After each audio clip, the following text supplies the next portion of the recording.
रामचन्द्राय जनकराजमनोहराय मामकाभीष्टदाय महितमङ्गलम् कौसल्याय मन्दहासदासपोषणाय वासवारि विनुतसत्वरदमङ्गलम् कौसल्याय मन्दहासदासपोषणाय वासवारि विनुतसत्वरदमङ्गलम् रामचन्द्राय जनकराजमनोहराय मामकाभीष्टदाय महितमङ्गलम्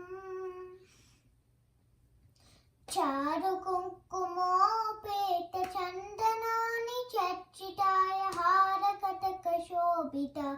भूरिमङ्गलम् रामचन्द्राय जनकराजमनोहराय मामकाभीष्टदाय महितमङ्गलम् ललितरत्नकुण्डलाय तुलसीवनमालिकाय जलजसदृशदेहाय चारुमङ्गलम् ललितरत्नकुण्डलाय तुलसीवनमालिकाय जलजसदृशदेहाय चारुमङ्गलम् रामचन्द्राय जनकराजमनोहराय मामकाभीष्टदाय महितमङ्गलम् देवकी पुत्राय देवदेवोत्तमाय चापजातगुरुवराय भव्यमङ्गलम् देवकी पुत्राय देवदेवोत्तमाय चापजातगुरुवराय भव्यमङ्गलम् रामचन्द्राय जनकराजमनोहराय मामकाभीष्टदाय महितमङ्गलम्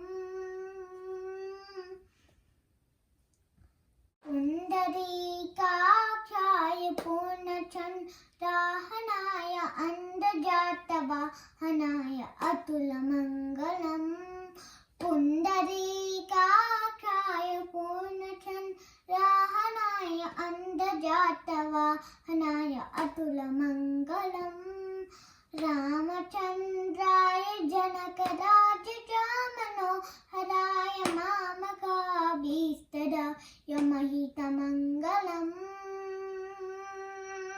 विविधरूपाय विविधवेदान्तवेद्याय सुजनचित्तकामिताय सुभगमङ्गलम्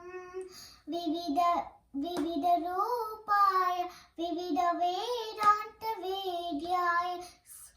सुजनचित्तकामिताय सुभगमङ्गलम्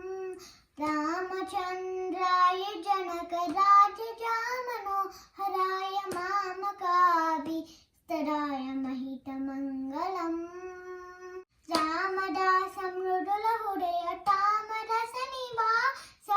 स्वामी भद्रगिरिवराय सर्वमङ्गलम्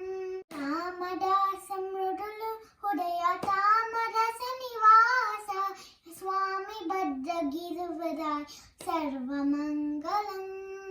रामचन्द्राय जनकराजमनोहराय मामकाभीष्टदाय महितमङ्गलम् महितमङ्गलम्